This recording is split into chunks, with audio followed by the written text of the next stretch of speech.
You're listening to My Pop 5, a pop culture podcast about people. In our show, we bring on guests to break down 5 pieces of pop culture that had an influence on them or helped shape them to become the people that they are today. To kick off our show today, we're going to be playing the song Candy Deluxe by Maryanne Bold. We're lucky enough to have the frontman, Mr. Henry MacLean, and we're really excited about this episode. So here it is, Candy Deluxe.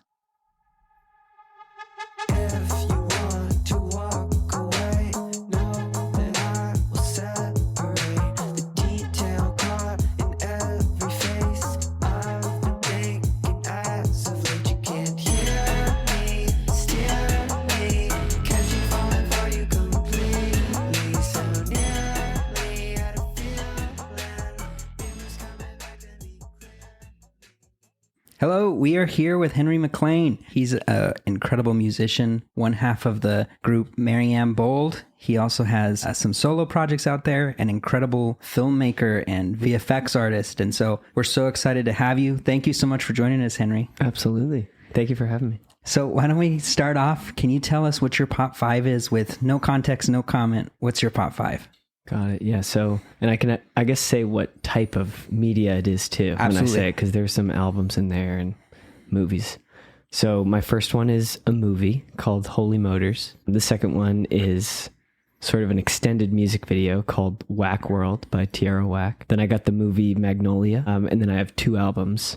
One is Skeletal Lamping by Of Montreal and Is a Real Boy by Say Anything. Yes. Yeah. I will say that before coming into this, I had never experienced any of those things, you know? Oh, wow. But luckily, you know, reason we asked for the onset is for me to be able to go and binge this. One of the reasons I started the show. You checked everything out? Everything out. That's amazing. Oh, wow. I'm honored. So one of the reasons I started the show was because of that whole concept of people recommending stuff that they like, and then you take it and then don't go watch it or do anything. Sure. And I'm like, I've done that plenty of times. I need to be better about listening to the stuff that my friends like or the people that I respect like it. It's been so amazing, man. But one of my favorite things about the things that you put on your list is I've been able to see so many through lines and like the art that you create. And it's just so cool. And I kind of want to get into a lot of it. One of the first things, can you tell us a bit about yourself? Where did you grow up? And, you know, how did you get into all the things you do artistically? Yeah, so I grew up in a small town in Massachusetts, northeast Massachusetts, called Marblehead. I went to Emerson College and studied film production in college. I had definitely always been interested in filmmaking from like the moment I borrowed my dad's like MacBook in 7th or 8th grade and would be making like stop motion animation and movies and stuff like that. Definitely always had an interest in filmmaking, and then went to Emerson to do the film production thing.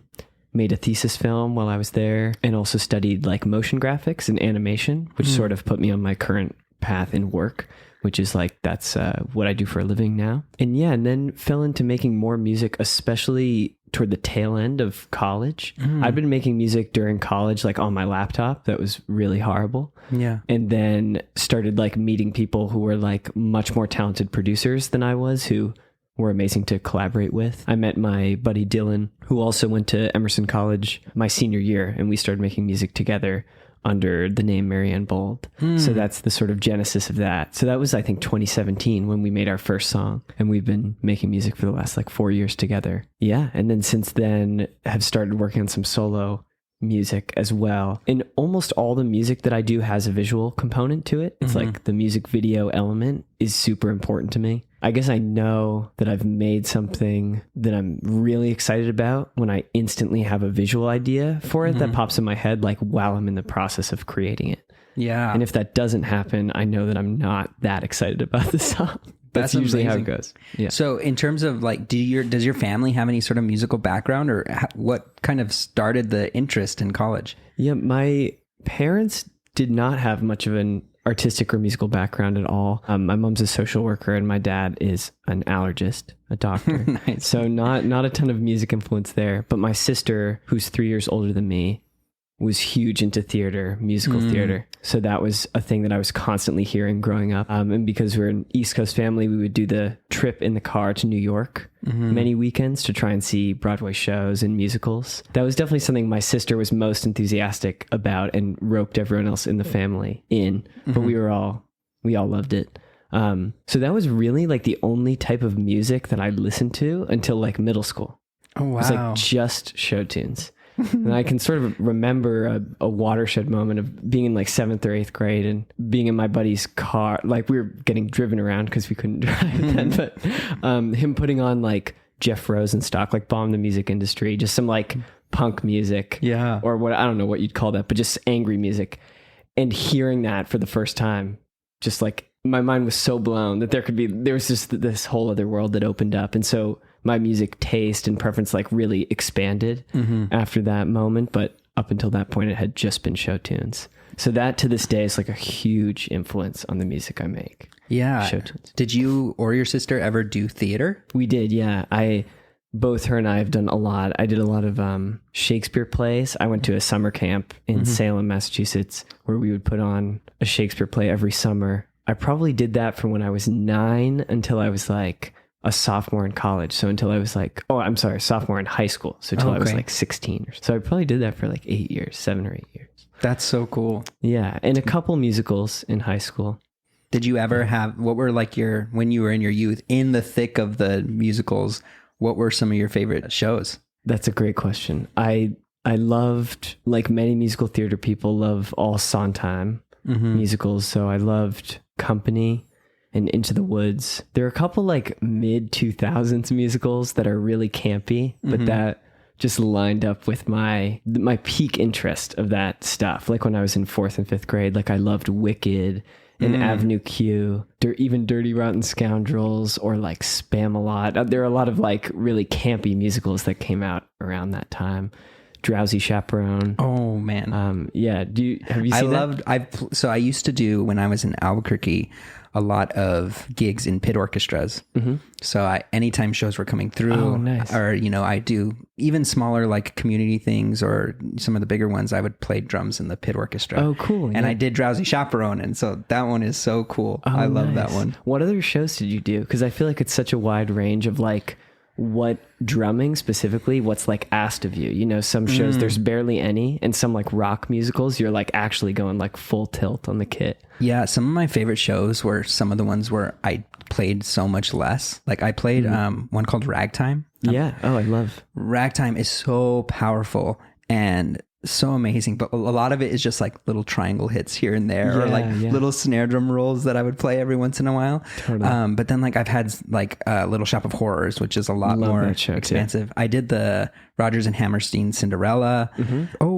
Guys and Dolls. Yeah, classic. Yeah, so those are just some of my I did a Tarzan one too, but that was more like I played like congas and djembe and that type of stuff. Yeah, that's crazy. Yeah, Guys and Dolls. I feel like Guys and Dolls and Music Man were like the two shows that like every middle school ever put on. Like that was just like the go-to of like the old-fashioned stuff. One of the things that like is still like super impactful for me anytime I hear Guys and Dolls, and like all those characters are such like caricatures, like they don't feel like real people in some ways. But I remember like watching the show and like on like the third weekend of shows or something, watching the Adelaide. Her character is like this, oh, Nathan, marry me, like type of like character. And she does this song where she like, I don't remember what it's called, but basically she's like singing this tune where she's developing sickness because he's not asking her to marry him. And it's like you can develop a cold if your husband or your boyfriend doesn't ask you to marry him. Yeah, if you're lovesick enough. I remember watching that performance, and the performer was just killing it, and like almost having like am I like falling in love with this person on stage? How powerful the performance was, that I was like so taken away by how good she was that like I was like, I think I'm developing a crush on this like actress just watching her perform this show. That's so funny you say that, because I have so many experiences where I remember feeling that same thing. There was a show I loved called 25th Annual Putnam County Spelling Bee. That's also from that same era, like 2005, 2006. There's an amazing actress and singer named Celia Kennan-Bolger. She was also in like Les Mis. She's a very like well known within that musical theater community. And she played one of these characters. And I remember being in probably 5th grade watching her sing in a performance and just falling in love with her voice. I was like, I have such a crush on this girl. I was like, she is so pretty. Like, what an amazing voice. Yeah. It really is. And to this day, like, because I listen to so much singer-songwriter music, and anyone who has a voice that even feels like it could be suited toward musical theater, I'm like instantly drawn to it. Interesting.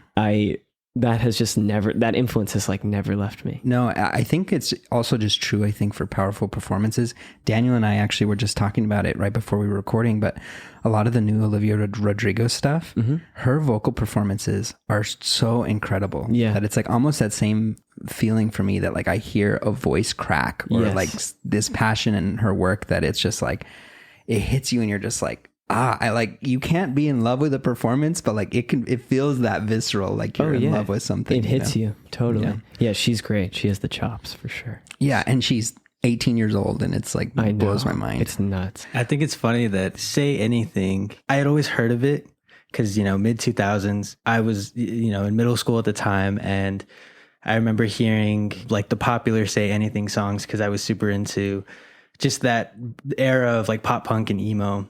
Just the other day, I was talking to my friend who's a huge Say Anything fan. Nice. And I was like complaining because it was before I even knew we were going to talk about that album. And I remember just kind of expressing to her, like, I think that what I don't like about the Say Anything record is that it is so theatrical. And then I was like, on the plane, because I was coming out here this morning, and that was kind of just like my morning thing. I was trying to get through the album and really kind of listen to it all the way through. And there were certain songs that were like stuck in my head, and I was like, I got to go back to that one. And then I realized like, that's actually what I like about it. Like, it's so theatrical. He plays such a character. Yeah. It's such a like, sarcastic, biting kind of commentary on the emo and pop punk scene of the time. And I was like, actually, that's something that I like about it, which originally I was not really feeling it. It was just not kind of my thing. And then I realized I feel like I can picture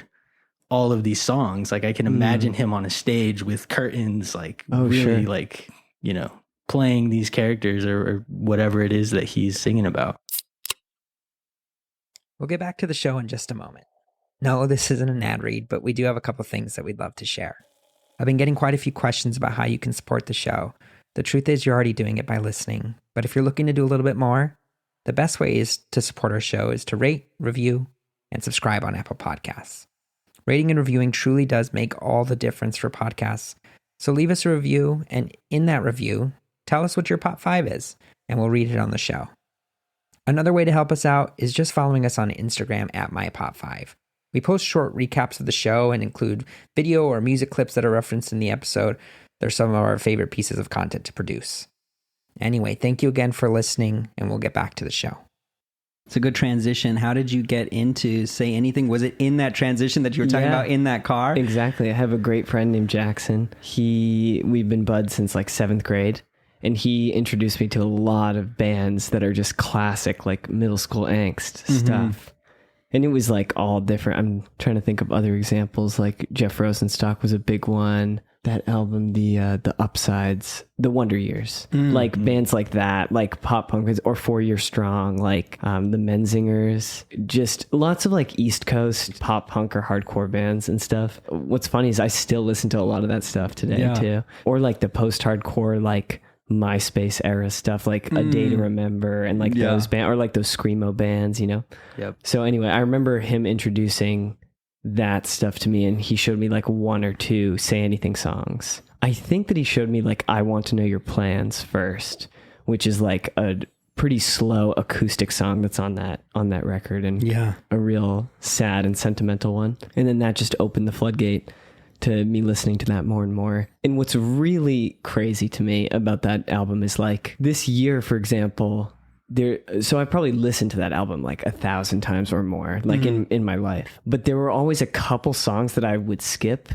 and then just like without even intending to, one of my most played songs on Spotify this last year was like one of the only songs that I used to skip religiously in high school. It's like I still feel like I'm going back and finding things. I also feel like I'm in touch with the way that he expresses like anger and frustration. There's like a campiness to it, and like it feels very self-aware. And some of it, I think in retrospect, is almost like too much. Like the song Admit It, where he's just like going on and on and on, like just doing like this talking thing about shitting on like sort of what the Brooklyn hipster music scene was back then in like 2005, which is probably like even different, like way more different than it is now. But he just the way that he expresses anger and frustration, how he can like switch to like those crazy screams and yells, like that's always been very therapeutic for me to listen to, and super therapeutic to like scream in the car.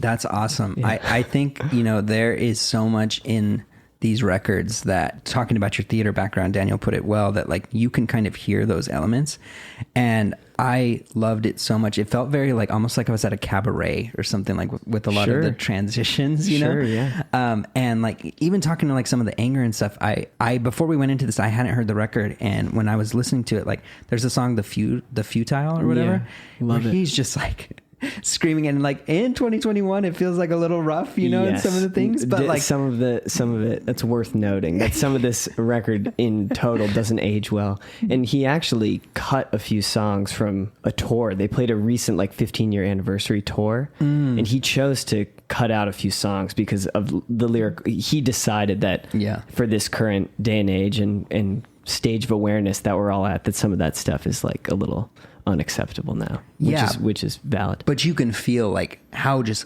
upset he is, like even in that tune, like even though the language, I'm like, I don't know about that, but it was just still like, but I liked it, not because of what he's saying, but because of like how you can feel the passion in what he's saying with these things. Totally.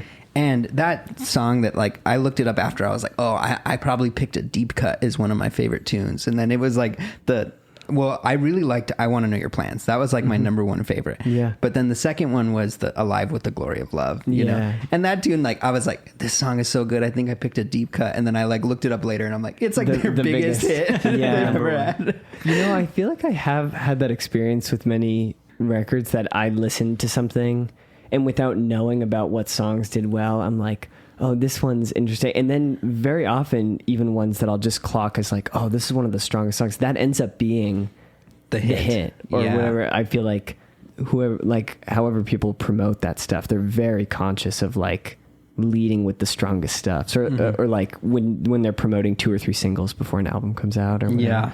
But always an interesting thing to see.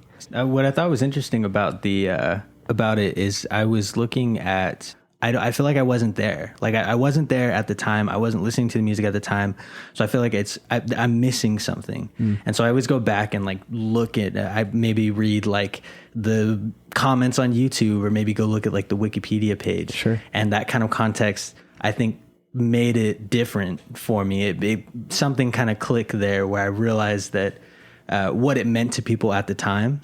That kind of context always helps me kind of understand why this is so. I think that album in particular is such a landmark. We had so many of those 10, 15-year anniversary tours of like the pop punk and emo stuff, and we're really kind of coming back to it and realizing, like, you know, people are realizing, you know, My Chemical Romance, like they were it, you know, and those albums still really hold up. And I think this album does that too. Having that context, I think, always makes me understand it more. I remember reading that originally, like the first release was like an independent release, and then they went on to like a major label got wind of it because it did really well independently, re-released it later on. Oh, I didn't know that. Yeah, I think it was like 2004 they released it independently, and then 2006 they re-released it on a major label and added like the latter half of the album. Oh yeah, the disc too. Right, yeah. And so that was interesting to me, just how, okay, there was something there that the major label was like, oh no, we gotta put this on a bigger platform. That I think it was like, okay, I kind of listen to it a little bit differently when I know, you know, what it really means to people. Sure. It's also funny, I think one of you mentioned YouTube comments, about like reading YouTube comments to get context. One thing I've noticed about Max, the lead singer of Say Anything, like, I feel like he, and maybe some people might think this is a stretch to say, but just as someone who has had a complicated road with mental illness myself and with anxiety and depression, all this stuff. I feel like his songwriting has meant a lot to people who are suffering with anything under that umbrella. And I would see lots of comments, like, even if they're 8 or 10 years old now, of just being like, I was in the darkest place of my life and you're like, songwriting brought me out of that. Or, you know, I was going through, you know, I'm bipolar type 1 and I've been struggling with all this for years and years, and your music has been like a beacon of light for me. You know, like, I feel like he captured something about that experience, or about, again, the anger, the frustration, or like what it's like to be isolated in that way, and spoke to a lot of people. Maybe not in like a super mainstream way, which like some of those songs did and got like really big. But yeah, I was always very moved by that. And even though some of the songs don't stand up as much, I've always been in awe of his lyric ability and how he, you know, his like over enunciating and stuff like that is always so interesting and impressive to me, and just how prolific he is. I mean, that record is like 30 fucking songs. So I'm sorry to put you all through that. I'm having to listen to that whole thing. No. I didn't realize that you were going to do the deep dive, but it's like, it's so long. And he's put out probably like 3 or 4, I don't know. I wouldn't be surprised if he's put out like 200 songs or something, you know? Yeah. So that also astounds me too. Like a real born artist, you know, that it just like seems like it flows out of him. Yeah, I think that's one of the best things about the fact that it like follows, you know, different paths stylistically, is that around that time, a lot of the criticisms of pop punk, but not only pop punk, but a lot of musical genres, and we see it now with like trap beat hip hop and things like that, is there ends up being like a formula to what's happening instrumentally, and it gets stale, right? So if like you can say like, once I've heard one Hollister punk band, I've heard them all, you know. Yeah. This one is not the case, right? You get that like I mentioned, like a cabaret feel, where like one song feels traditional pop punk, the other one kind of flows in different ways and has different instrumentation and different feeling and different things rhythmically. And his character and the highs and lows of a tune are not the flat pop punk, loud, we're rocking type of sound. And that's what I think makes it separate from the rest of the art and the pop punk music that was coming out at that time, which is really cool. Yeah, I think that's very accurate. I feel like a lot of the trajectories of those songs, and sometimes it even happens within one song, which that would be a good segue into the Skeletal Lamping album too. But it feels like it captures like what the experience is of having a mood disorder. Oh yeah. Or, you know, like, but in an authentic way, like to me, in a way that doesn't feel like it's pandering or whatever. It seems authentic, but like that range that's captured is pretty insane, you know, of like the sad to the like sarcastic and jokey to the just like rage stuff. And that you can have that whole spectrum, I think speaks to what you were saying, like that it differentiates it for sure. Yeah. Remind me, how old were you when you first heard this? If it was roughly, I was probably in like 7th grade. Yeah. And what's funny is around that time, that was when I first started having panic attacks and went to therapy for the first time, which is actually a pretty young age, I guess, in the grand scheme of things, to like start going to therapy. And was that led by your parents? Like, did they recognize that? Or yeah, I had a very, very encouraging and supportive parents who definitely didn't make me, but they wanted me to know that that option was available. And then, spent time in therapy through high school and stuff. Yeah. Lots of anxiety and panic disorder stuff during that time. And I definitely remember that music being helpful. Yeah.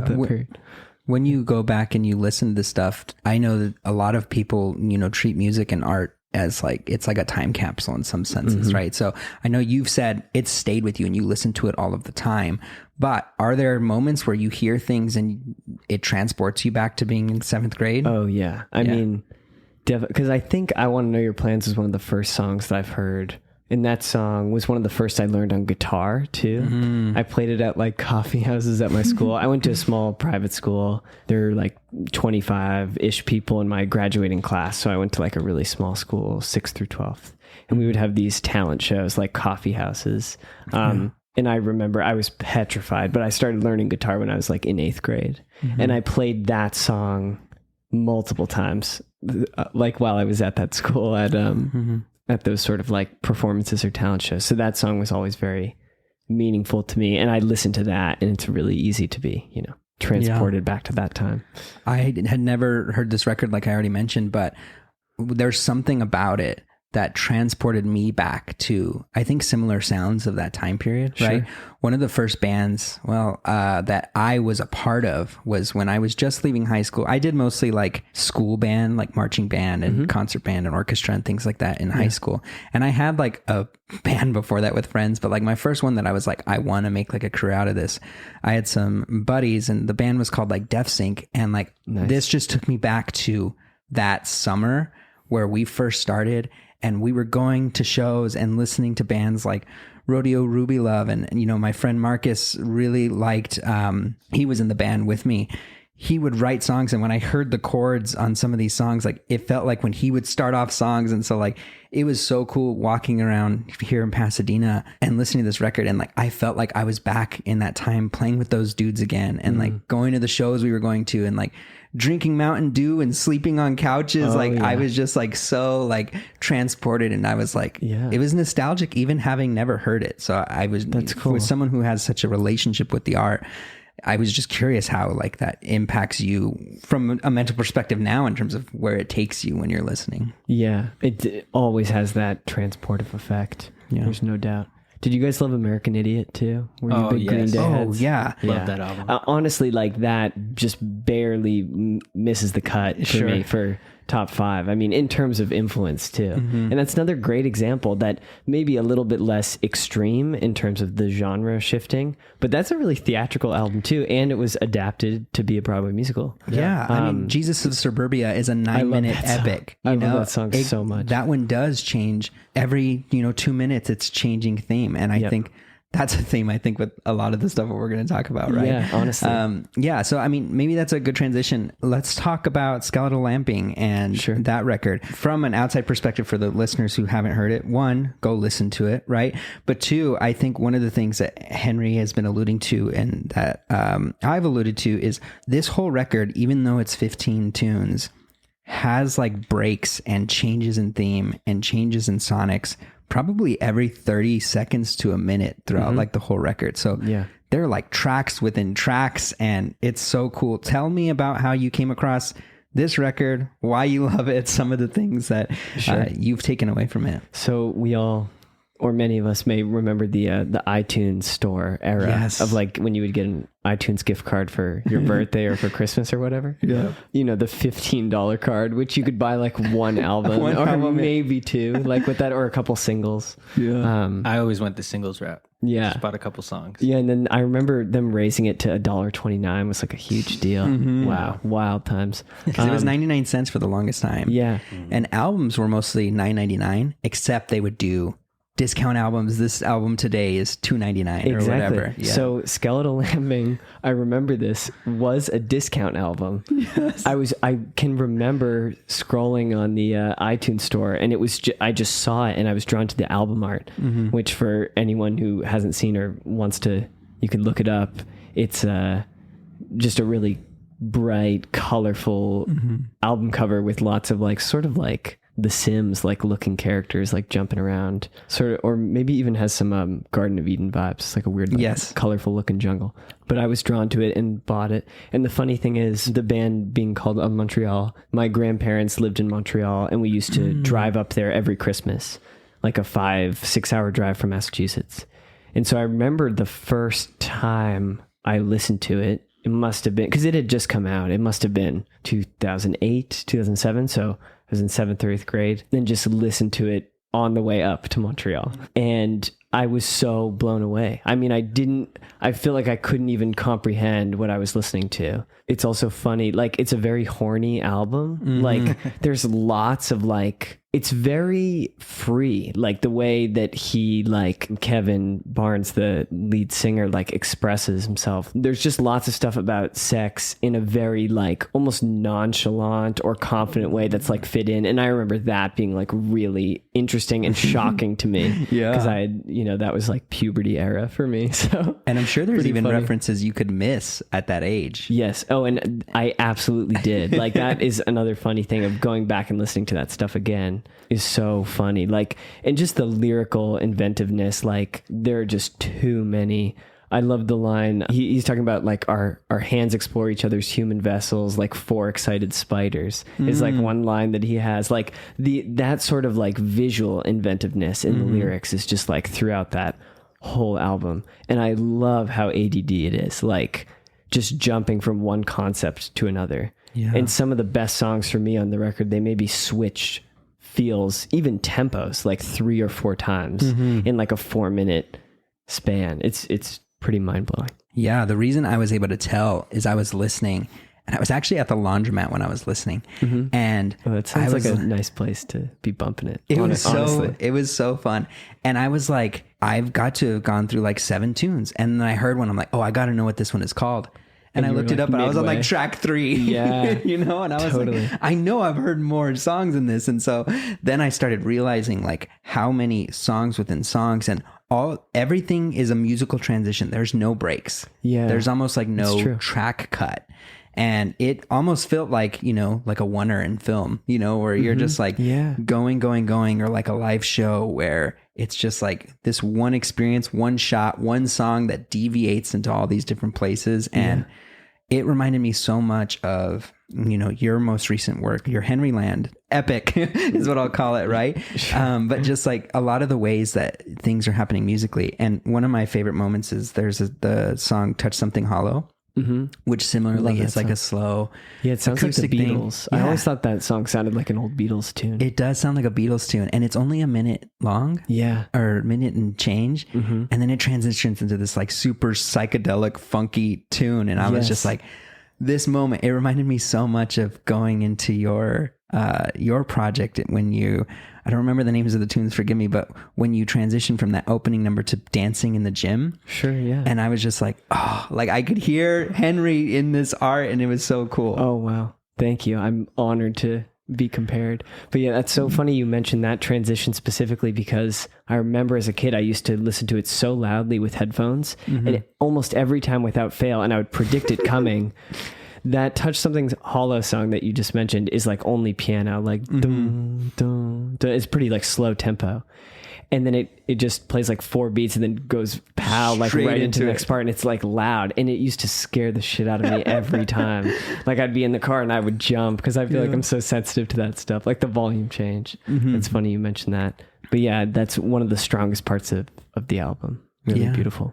And so when you were listening to this, you were a lot younger than I thought, maybe, right? Because I know it's influenced, I don't want to speak for you, but it seems from an outsider perspective that this record like has influenced the way you create work, right? Hugely. And so what I find interesting is that you were so young when that came up. Like, was it a cognizant decision that like, when I make art, I want to do it this way? Was it like, how did it come to like, one, obviously you enjoyed it, right? But when you're being creative, what were some of the thought processes of, you know, making that decision in terms of making a record like this? Yeah, that's a good question, because honestly, now that I haven't thought about it a lot, and I don't think that it was super conscious. At least like my last project, Henry Land Fantasies, like it has 4 songs that are all like 90 seconds. And it was really like, you know, my friend Devin, who you know, who I made it with. He's been on. He has an episode. Oh, yes. I gotta listen to that episode. Yeah. You know, I remember telling him that I wanted to try sticking to around 90 seconds. And then we had this weird experience where like everything we were recording weirdly like landed at almost 90 seconds. And we didn't have to like try. We didn't have to make like a huge effort to be like, okay, now we have to like cut 2 measures. So this song ends at 90 seconds, but weirdly like each one just lined up. And we also realized like 90 seconds is a crazy space where you basically have enough room for a verse, certainly for a verse and a chorus. And even like 2 mini verses and 2 mini choruses. Without it feeling like maybe you end up like leaving that experience wanting a little bit more, which I think would maybe always be better than having like a 10-minute song where for the last 2 minutes you're like, what the fuck is going on here? Yeah. Which I'm sorry is it cool to be swearing? Always. Okay. Do it. Okay, we curse all the time. Fuck yeah.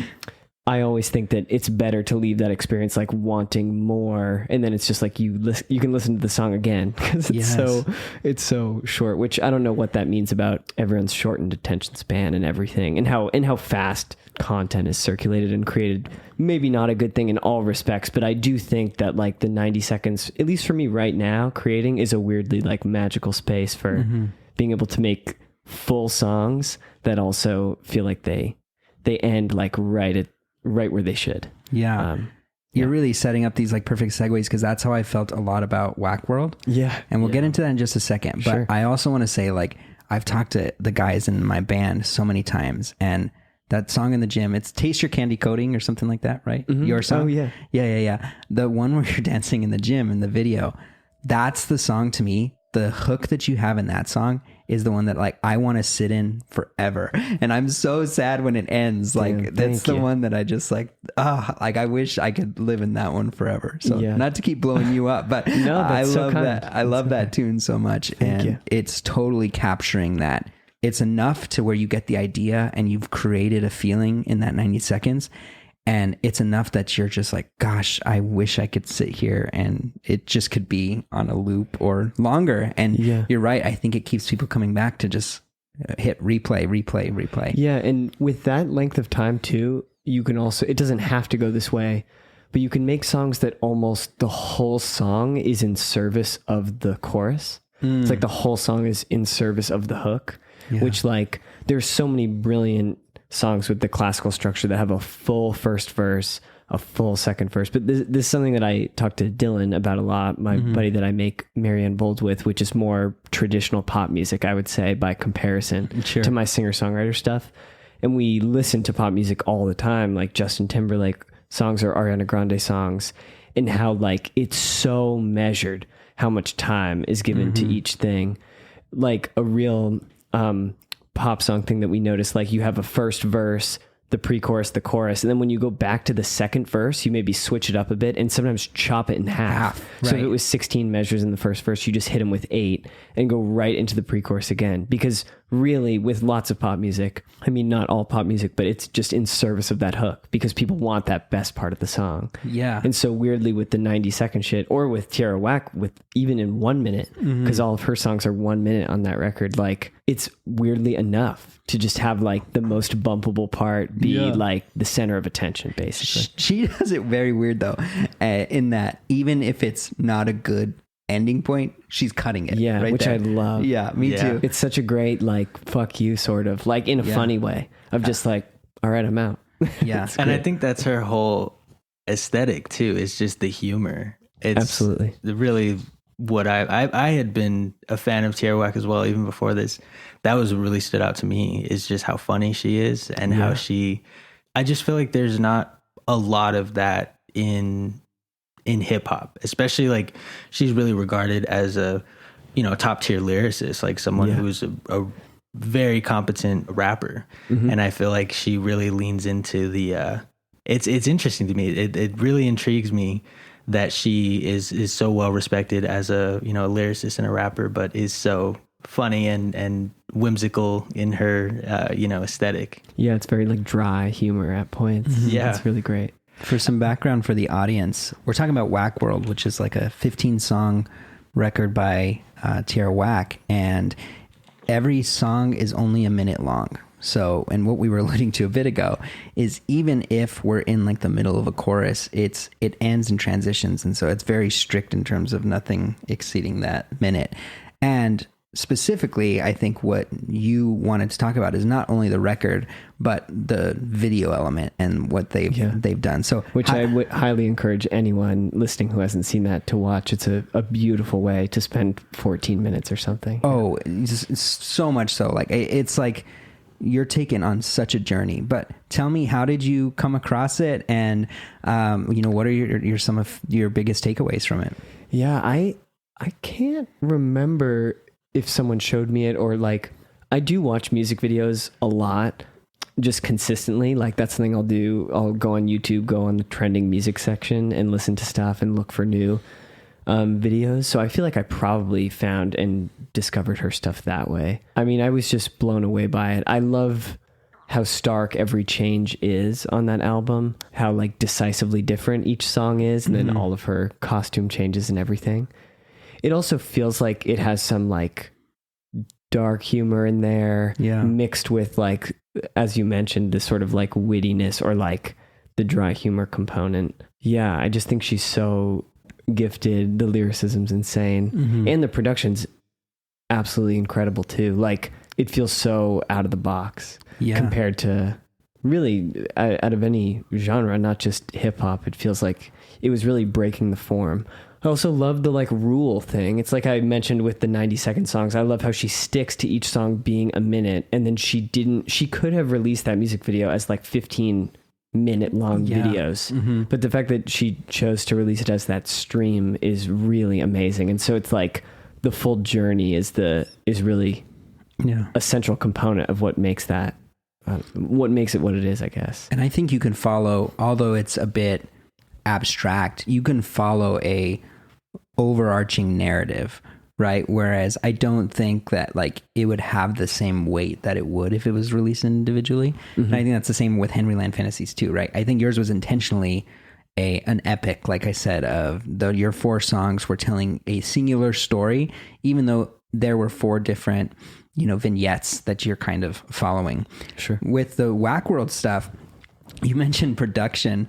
And one of the craziest things to me was you're a filmmaker. So every little piece that has to go into set design, into the actual filmmaking, VFX, those types of things, where cuts need to go when you have a long piece like this. And that's all I was thinking about, having been on film sets and stuff too, was like all the individual decisions. Like even in the opening number, when she's like riffing off specific phrases and her acrylic nails are changing to fit the specific word that she's saying. Or there's that scene when she's talking about board games and things, Mario and Uno and all these little set design pieces. And then she says, Guess Who, the game. And she has like a custom version of like the Guess Who board. And I'm like, the production design or set design just for this whole thing is like, there's so many little things that they had to plan to execute this, and just the time and the money, and like thinking of those things in this 15-minute little clip. It was just like so cool to see. Yeah. The nails thing is incredible. At that opening, they're just like matching the lyrics. All the different stuff she has in her fingers is so wild. But the attention to detail is mind boggling. And I feel like for many people, they watch that, or it's so easy to watch so much stuff nowadays just so passively. You don't think about like the time and effort that goes into making something like that. But I was blown away by that, like from the first instant that I watched it. Yeah. And I geek out about that stuff because I mean, another reason I love the show is because I love almost all things pop culture, music, movies, especially. But like, they do a really good job of trying to make so much of it feel like one shot, right? Especially transitioning from scene to scene. And like, I get so frustrated because this is the stuff I don't know. I'm not a filmmaker, but like they did it with like 1917 and stuff like that, the movie, where it's just like, how did they hide the cut? Like, I don't know where these cuts are happening, and I'm trying to look for where it could be. And like with the nails, like, when did they change those nails? Like I'm like struggling to find these cuts. And so like, I love geeking out about it, but because I'm not a filmmaker, I just get so frustrated sometimes. The editing in Whack World is so smart that way. Like it keeps you focused on exactly what you should be focused on. It's pulling you through the entire time. It's like magic, like really the sleight of hand stuff where it's like drawing your attention here so you can't notice what we're doing elsewhere. But man, it is so incredible. And I'm like so thankful you put that on there because, like you mentioned, if no one has ever seen it before, that's like one of the things you got to go check out, just because of all the ebbs and flows and the things that happen musically and visually. It's so stimulating. So going back to your work, at what point did you start getting into the VFX side of things, and talk to me about that? Yeah, that sort of started at the tail end of college. I took some motion graphics classes and learning about Adobe software and like After Effects and stuff like that. And I do a lot of editing now for work, and sometimes compositing factors in, which is essentially just whether it's doing touch up or like sort of photoshopping video.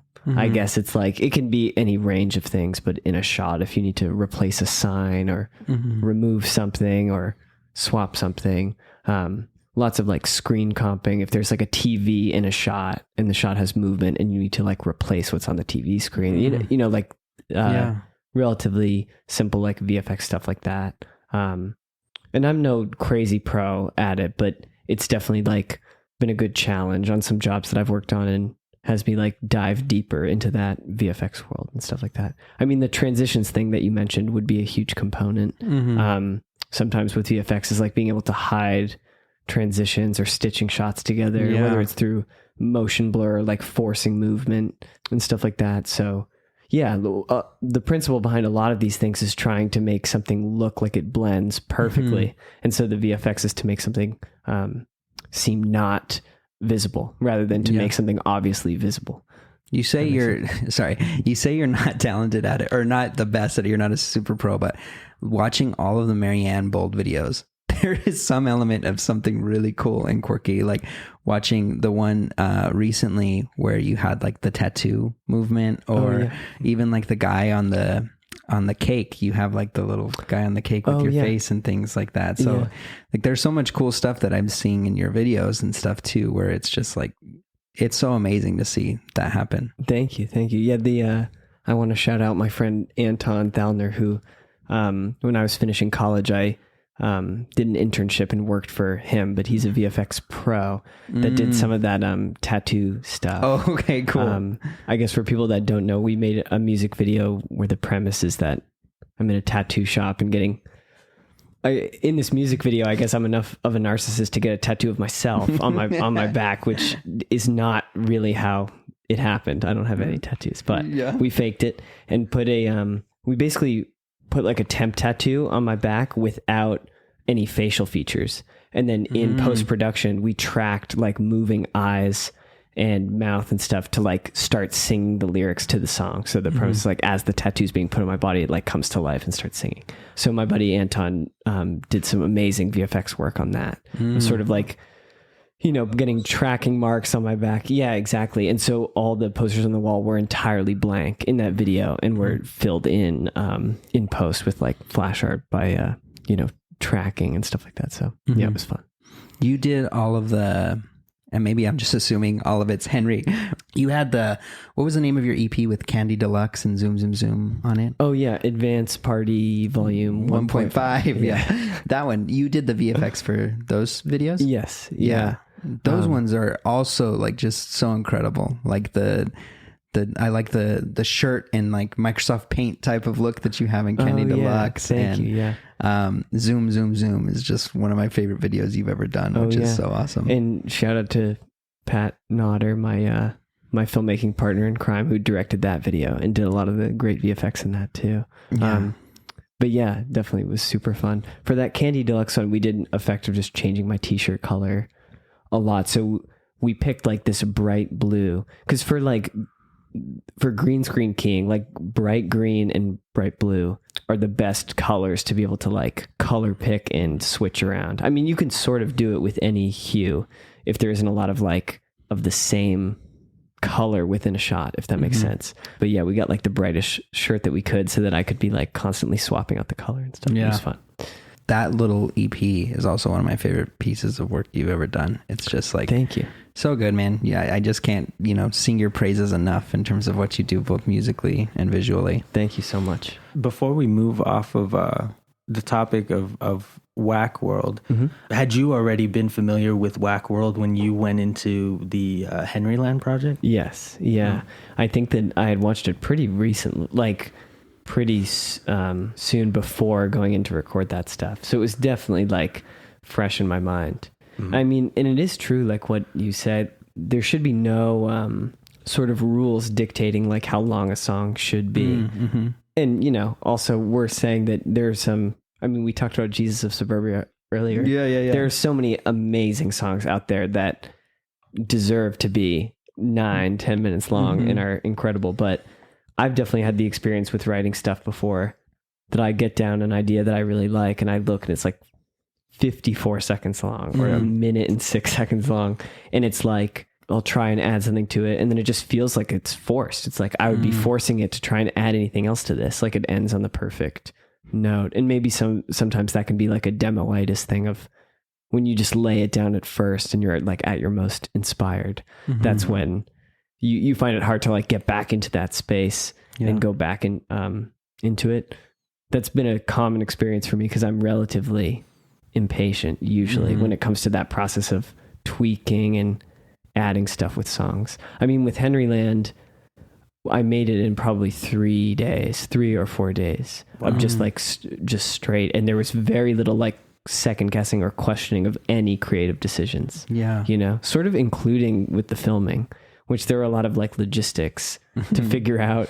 But then once we went ahead with it, it came together very quickly and was edited like within the week after we shot it. So very like, you got to dive in head first. And I feel like I need to always do that and try and complete the process while I'm most excited about it. Cause I'm afraid if I'll leave, I'm afraid that I'll abandon it. But anyway, I went off a bit there, but mostly just to say like with song length, it's like, I think there's nothing wrong with like having a banger that's like 48 seconds long or whatever. It's like whatever's in service of the complete idea. And sometimes that can be short. Sometimes it can be long as hell. Like it can be anything. Yeah. I really love Fruit Salad. The point of the video where she's like working out. Yeah. That to me is such a perfect beat. And I just imagine the producer, you know, they had this just really solid idea and it loops a couple of times and then that's it. And I listen to that track over and over and over just because it's so great. Yeah. I think that really is a feat of Whack World specifically. Is I think she touches on so much. She does social commentary. She has humor. And I think none of it really overstays its welcome. But I think there is value in, you know, kind of hitting... what's the phrase? Hitting the iron while it's still hot, you know? And, you know, from your perspective, because Ryan actually showed me Henryland when it had come out like last year. And I remember thinking like, you know, this guy, like he did all of this, like this is all him. So I think your vision really came through. And, you know, I think that the urgency in wanting to get it done probably helped with that. Thank you. Thank you so much. Yeah, I do think the urgency probably worked in its favor. Yeah. And I also had an amazing team of 4 or 5 people that without whom it absolutely would not have been possible. You know, we shot it in 3 days and cut my hair 3 times to try and, you know, have facial hair. Yeah, exactly. And it was something I didn't in my head, like, cause I had never like really written down the outline of this, but I had the whole idea in my head and it sounded so much simpler to me. And then when I talked to, my friend, Matt Planer, an amazingly talented director of photography, and this amazing producer named Liza Wagner, who I worked on Henryland with them. When I sat them down and pitched it, I realized, like, as the words were coming out of my mouth, oh, this is a lot more like logistically complicated than I thought. Because in my head, it was just like, oh yeah, I can change hair, I can change outfits. Then we actually shot it. It's like, we had to start shooting all my scruffiest stuff first, and then I slowly lost more hair and changed outfits and trimmed my beard or whatever as we went on. Yeah, it came out so good. I think what was so cool is like, and it's similar to the Whack video, is that you play all these different characters like very well, and your vocal effect, I think in some ways like changes too, you know, from tune to tune. And she does that so well, right? Like she puts on like a so many voices, southern drawl, you know, or what she does like almost mumbly to like SZA R&B like type of sounds. And it's just like, she can be a character and kind of go all over the place and fill all these different norms. It's true. And it doesn't feel like 2D to me. Like whenever she does that, it feels like it still hits, like it's not someone impersonating. Right. You know, like it feels like authentic. Cause I think also she just is like an amazing MC or whatever, and just has that charisma too. That transitions to one of the films you put out, which was Holy Motors. Yeah. The concept of this film, actually, why don't you tell us about what the concept of the film is, and then tell us a bit about how you came across it. Oh my God. Yeah. Okay. I'll try and think of what's the easiest or most efficient way to describe it. This is a crazy French movie by this guy named Léos Carax. It stars one actor. It takes place sometime in the distant future. So it's almost has a science fiction component with this actor who like, there's like one line that alludes to it. It takes place in a future where like cameras have become so small that you can't see them anymore. So this guy who's a professional actor is getting driven around Paris like in a limo, and he's getting brought to like 6 or 7 different gigs that day. It's 9. Yeah. Oh my God. So crazy. And so he puts on different outfits, like embodies these different characters. And the movie has like a very surrealist quality that you really move through these different scenes to the point that you feel like you're living in them. And then he'll get back into the limo and get like taken to his next appointment. That's sort of that's the general pitch, I feel like.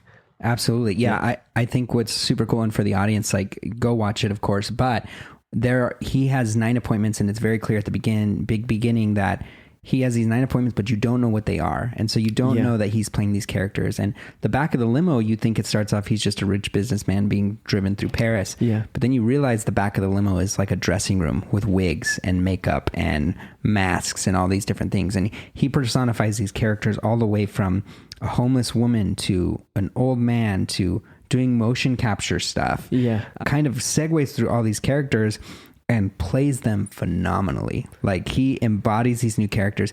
And what's crazy about it is you don't know that he's performing, right? You're spending probably a good 80 minutes of the movie trying to figure out what exactly is going on, right? Sure. Yeah. And you don't really know what his job is. And it is so cool. How did you come across the movie?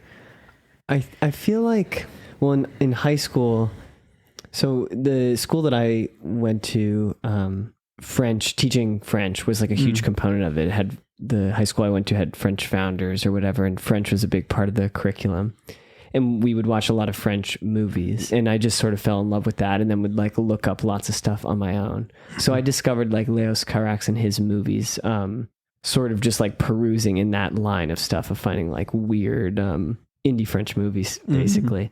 So I remember I discovered that movie like in high school, senior year of high school, which also was like my peak pot smoking years, which was like made this movie especially crazy and enjoyable to watch as I remember. But yeah, I was always like so stunned by this movie and how much of it is held up by like the performance of this one guy. Yeah. Who like is not, this guy's name is Denis Lavant, this like French actor who is so incredible in so many ways. He was like a circus performer before he was an actor.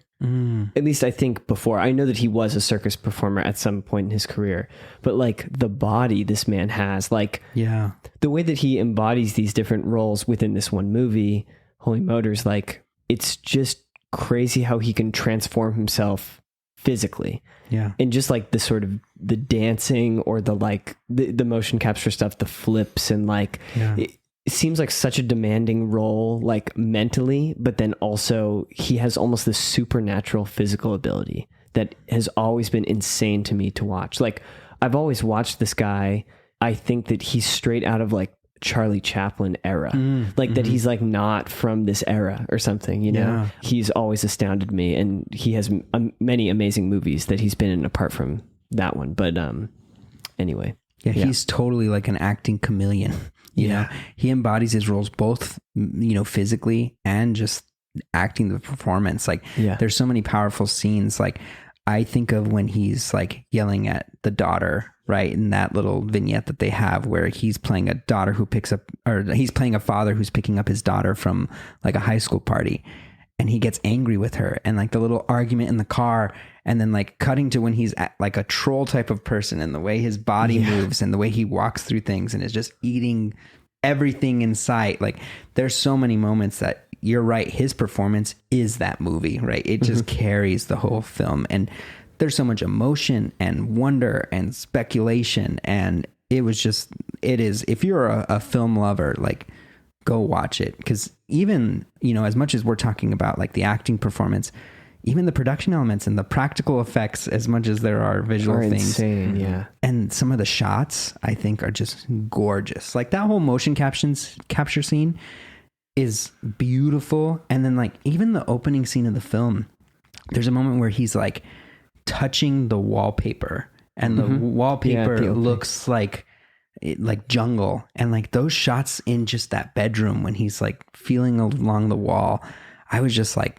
it was stunning, you know, a lot of the shots in that movie. Yeah, it's very like dream association, sort of like how it will transition from like scene to scene. In some of these, almost it feels like that sort of dream logic type of thing, where like in dreams you are in one room and then all of a sudden you've like morphed into something else, or you're someone else talking to another person. Like it really has that quality in an inexplicable way, which you almost can't put it into words. I feel like that's a very difficult thing to actually articulate, like visually, you know, and that movie does a great job doing that. Yeah, I think what's also interesting about it is, and this was my takeaway, I don't know if this was at all the intention, but was that for so long in the movie, you don't realize that he's an actor, right? There's so much of it, you're trying to understand what's going on. And there's other actors that you realize throughout the film as well, that there are other people playing characters throughout the film and that are in on the bit of sorts, right? And it kind of made me like realize, like, there are moments, he does have a line where he's like, you learn that the cameras are small because he says, I lament for the time when cameras were big, you know, or you know, I could see the cameras or something along those lines. And my takeaway, especially in the scene where he is like communicating with a like former lover, is what's implied. Yeah. And she leaves to go up the stairs after their interaction. And when he walks out the door, he realizes she has like jumped out the window.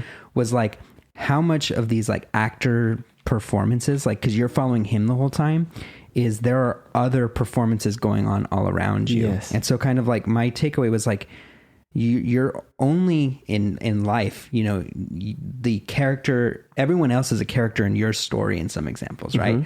But when everyone else is in their own film, like you're a character in someone else's story. And so like that was something that like isn't very heavy handed, but my takeaway from it was just like, you can get so sucked into what role you're playing. Yeah. But he goes through it 9 different times where he's playing different characters in his own story, but also he's just a minor character in someone else's situation. And I thought it was just like powerful. This is maybe a stretch to make this association, but have you heard of the Instagram account that's called like Influencers in the Wild?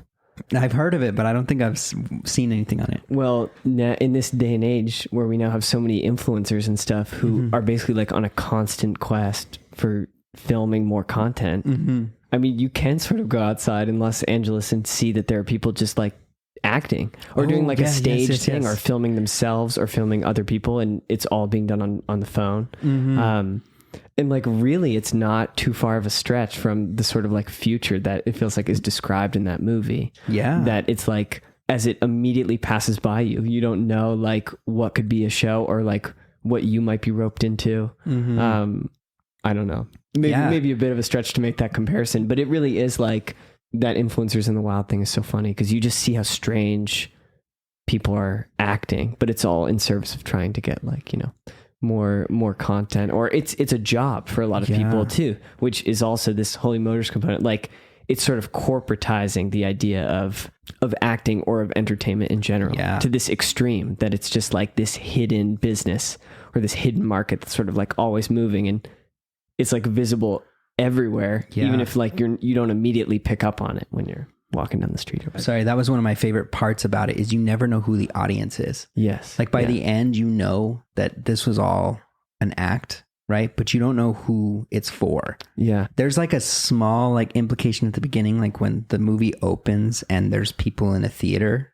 looking at like a blank screen, and you kind of get an idea at the beginning, like there is an audience of some sort, but you never really learn like what's happening with these scenes. Like, where do they go? What is it for? Yeah. Well, he says at one point, like, because I think one character asks him, you know, if the cameras have become this small or whatever, like, why do you still do it? Why is this still your profession? And he says, I do it for the beauty of the act. Yes. And it's sort of just like romanticizing the idea that acting in any form, like regardless of if it's being recorded or it's being filmed, like that's what he's doing it for. And that's what the actors are doing it in service of. It's like, it's not for the viewer. Yeah. It's the beauty of like the art form in and of itself. And sometimes that can have like no viewers, or sometimes there could be an inexplicable amount of viewers to it. You know, like anyone can be involved in that story in that way.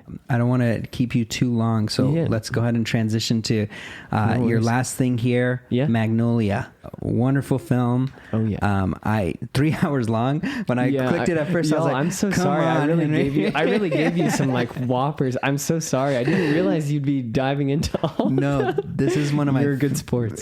This is Thank one you. of my favorite things to do. So like, as much as it is work for the podcast, it's also like, dude, you're watching movies, right? You're getting to listen to records. Like, I love doing this show because I get to do all of this stuff. So don't ever apologize. But talk to me about Magnolia, and how did you come across it, and why was it so impactful for you? I think I watched this movie at my freshman year of college, but I rewatched it again recently, and I'm right about to make another project, like an 8-song album that has 8 characters, where I'm going to play all the characters. But this is my first attempt at really my next project of really trying to make something that feels like it has an ensemble cast. Mm-hmm. I love ensemble cast movies in general, and I He's think just not that into you. I actually haven't seen that. I gotta pick that. I had to pick like Valentine's Day or Yeah, one of those like classic. Yeah, those yeah. like cheesy, rom-coms that Yeah. have every A-list celebrity in them. Yeah, it's like 14 segments or whatever. That was a whole era.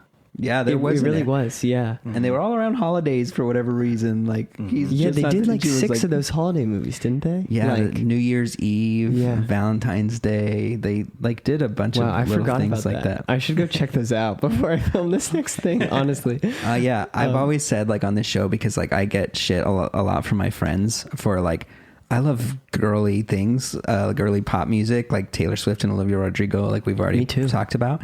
But then like I've also like loved rom-coms like 13 Going on 30, or Oh, he's yeah. just not that into you. Like I made the joke, but it's also like I liked that movie. Yeah, So- they're great movies. So yeah, you should actually go watch that movie. Honestly, I should. I've gotten shit for liking 13 Going on 30 as well. No, it's a good flick. It is.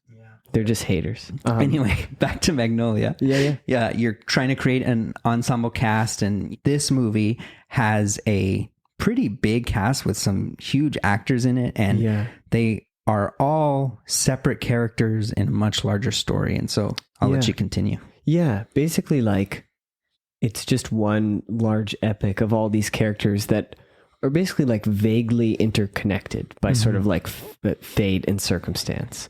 I love, as I said, I love a good ensemble cast movie, and watching this movie again recently has been hugely like inspiring as I set out to do this new thing.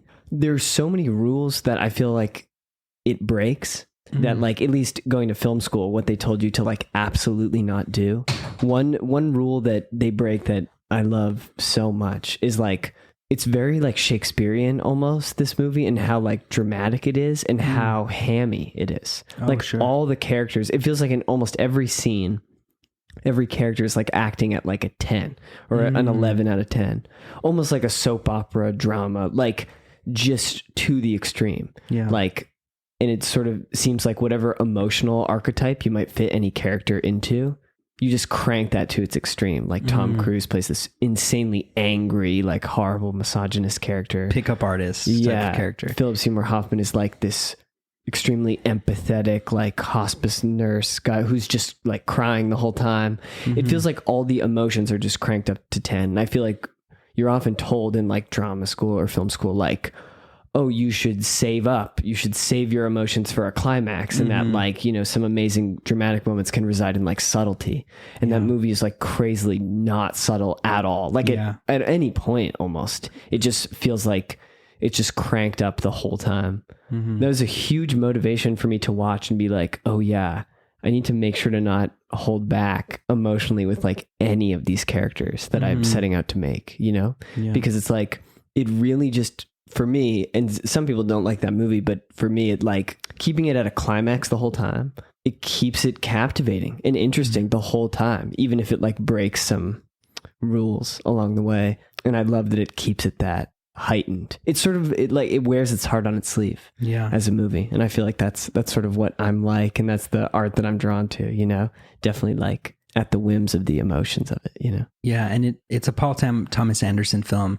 And so like, it was surprising, I think, because like a lot of his other works are different. You know, you talked about it a lot about the heightened characters, right? I think especially the daughter who's addicted to cocaine, right? Like her performance is she's amazing. Incredible. Yeah. But yeah, like just very like, dang, I don't know anyone who would respond in that way because it is at like that heightened level for so long. But one of the things that I found interesting about it is the movie opens with two little stories about multiple parties who were in ensemble casts, right? These former, stories of ensemble casts, and they all live these different experiences, but somehow one event brought them together to be one specific story, and they were all intertwined. Mm-hmm. And I think what Magnolia does that probably made people not like the film, it's building up and you're expecting there to be some big event that ties everything together. Sure. And he doesn't do it, right? I think to me at the end, that's interesting. There is a big moment, and I don't know how much spoiler warning you should have for a film from the 90s, but like there is a big moment at the end of the film where something so surreal happens and so abstract happens that's the pinnacle. And I watched Roger Ebert talking about this movie, and the person he was talking to was like, it was pointless. The whole movie was pointless because you're waiting for all these stories, characters to come together and have meaning. But at the end, and Roger Ebert's like, no, the point is it's doing what you don't expect, right? You expect all these stories to come together. And there are elements where some of the characters intermingle and their things come together. But the point is, no, this whole movie that you think is normal is in this surreal world where frogs can fall from the sky, and there doesn't need to be a moment where they all have some singular story. I also love that some of the outcomes for the characters are tragic, and some get like a redemption arc, but it doesn't work out that way for every character. That also goes against like a big Hollywood norm or whatever. And I think that's also very accurate to what life is like. I mean, you have these chance encounters where like people just get the shit end of the stick. It's like, it's a crazy thing to think about. This is a strange thing to bring up, but my dad used to talk about how like, in a small town or something, and I don't know if y'all would relate to this experience, but maybe if you went to school with someone who, for example, in elementary school, you hear about someone in your school who got in a car accident and died, someone who got cancer at an extremely young age, something like so horrible and so tragic that like my dad once described it as like a lottery ticket in like a horrible way, that like there are some things that as life has it and as fate has it, some people just get the absolute shit end of the stick, or something like so horrific happens that you sort of can't explain it, which is one of the most like cruel parts of life, and also one of the things that like makes appreciating life and appreciating health and wellness or whatever you have while you have it a very beautiful thing. I feel like Magnolia captures that sort of well, that it's like you have some characters that sort of end in total tragedy, and some where it ends where there's like a glimmer of hope for them, or where they're on an upward trajectory, but it's sort of random. It's like, it doesn't have to do with the nature of the people. It's just like, as circumstance has it, it doesn't work out for some people and it does for others. I think, that's all really true. And that's like an awesome way to look at it, because it can allow you to be grateful, right? Yeah. What I think was interesting about Magnolia is I think there are some characters like William H. Macy's character where I don't think it is an ending, right? And what I mean by that is like, going along with what you said, a lot of this is tragic, but it's tragic at that moment, right? Like I think at any given moment, if you take a snapshot of where everyone is today, there are some people who are on the more tragic side of their story and some who are at their peak moment, right? But tomorrow, those lines change and things get better or worse. So where Magnolia ends, there are certain characters that have the shit end of the stick at that moment. But what I liked about, and I think of William H. Macy's character, is he had an epiphany of sorts at the end where he realized it's like, I was trying to do something really stupid for a crush, right? Because I wanted him to love me, and he's heartbroken in that moment. But I think that reflection can also mean that in 2 weeks, he's not in that same place, and there's like some acceptance. So yes, there is some sadness in that snapshot at that moment, but that's only for that day, right? Now, movies don't work that way where you can see necessarily what happens, 2 weeks down the line. But I really like that aspect of this, is that you see all these characters on the different spectrums, right? But for some, it is the end of the line, right? Some like they are dying or die at the end. And it's just, some of those things are just that lottery ticket. It's so funny. It's so funny you say that, because it made me think of Skeletal Lamping, which we were talking about before. There's a line in that album where he says the line, "You met me at such a dismal point on the arc." Yes, and that line blows my mind, like every time I hear it, because it really just is one of those things that in relationships, in life, like you realize the extent to which timing is everything. And you could meet someone when they're at like the worst point of their life, or you could meet someone when they're at the best points. Like it speaks exactly to what you were just talking about. And it's very, very poetic. Yeah. And I think it was like, it was something super helpful for me. We actually have someone who helps co-host the show every now and then. Her name's Veronica. And I was going through something personally, like a breakup relatively recently, and when we were talking about the prospects of like, dating again, and she said some line that was like, the moment that I'm in my life right now, I'm not the person, or this isn't the moment that I want someone to meet me in. And so when she said that, like, it made me realize, like, is this the moment that I want a partner to find me in? Yeah. And so like it's a similar thing where it's just like, absolutely. Yeah. It's so crazy. Yeah. But it's so good. And the acting performances in this are incredible. I've always had beef with Tom Cruise because I think he's like played the same character in like almost every movie he's been in, especially in the latter half of his career. Sure. But this like, one might be a healthy exception to that role. Yeah. This one is a healthy exception where I was so blown away by his performance, right? Because it's like insane. He plays this, pickup artist type of con artist person on stage. But like he also has moments where you see emotion out of him and like quirkiness, and I was just like so blown away by his performance. I was so sad to see Philip Seymour Hoffman, one of the absolute greats. I've always thought he was just one of the best that there ever was on screen, and I can't speak enough to it, but what a tender character he plays in that movie specifically. I love it. It feels like he's at the brink of crying at every moment in that movie, which is I find it so impactful. Yeah, I think I love with his character in that movie too, where like they turn things on its head in terms of expectations, and goes to what like I was saying about the Roger Ebert thing is like, you think he's the one moment that you think he's not this pure empathic soul is when he's like ordering things on the phone and he starts ordering like the porn magazines. And then you realize it's just to find the pickup artist, he's ordering them just to get the contact information of the son. And it's just like such a good film. Yeah. Well, thank you so much for sitting through all 3 hours of that. Yeah. I really like what you said about the ending of the film. And I'm always really drawn to stories that don't have the typical Hollywood happy ending. It was interesting to see a movie from, almost 30 years ago at this point, that I think right now, we're in an era of questioning those Hollywood tropes. And that's kind of like the prevailing trend in our popular culture, is just kind of subverting those expectations. Yeah. I think lots of skepticism. Right. General. Absolutely. It's interesting to see a movie from that time period. Not only does it have all of these, huge big name actors, but just for it to also address what I think are very universal aspects of the human experience. I think everybody has to come to a point where they realize that not everybody gets a happy ending, and that might be me. And, the more we are connected as people through social media,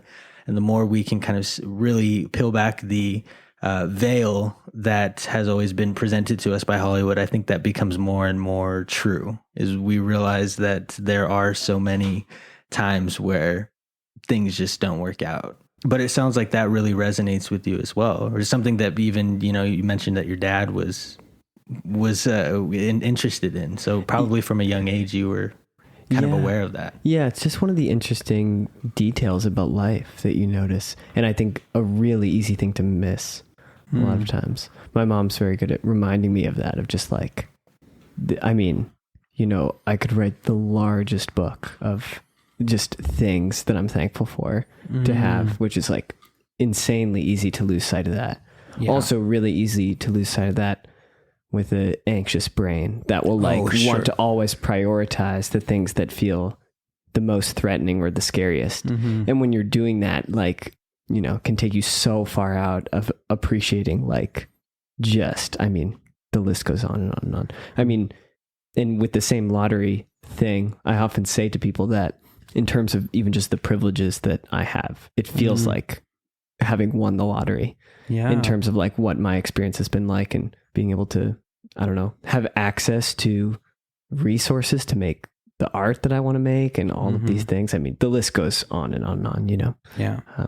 Lots to be appreciative of. Definitely. Yeah, Absolutely. Well, we're going to get you out of here, but we do have 5 quick rapid fire questions that we ask here at the end. Okay. Absolutely. So Henry, if you could choose to be on a reality TV show, which one would you choose? I would love to like rebrand myself and do Jersey Shore. Like, hell yeah. if I could have gone on season 2 or something. Man, I think it's still going. I'd love to take that on. We need to get you as a cameo or something because I think they're still doing stuff, those characters. I would also look so scary if I got that buff or did like steroids like that. I think that'd be a pretty funny sight. It'd be a good sight gag at the very least. Do you think that has anything to do with like rapid fire, Daniel? Oh, I'm sorry. I'm just showing. Go ahead, ask your question.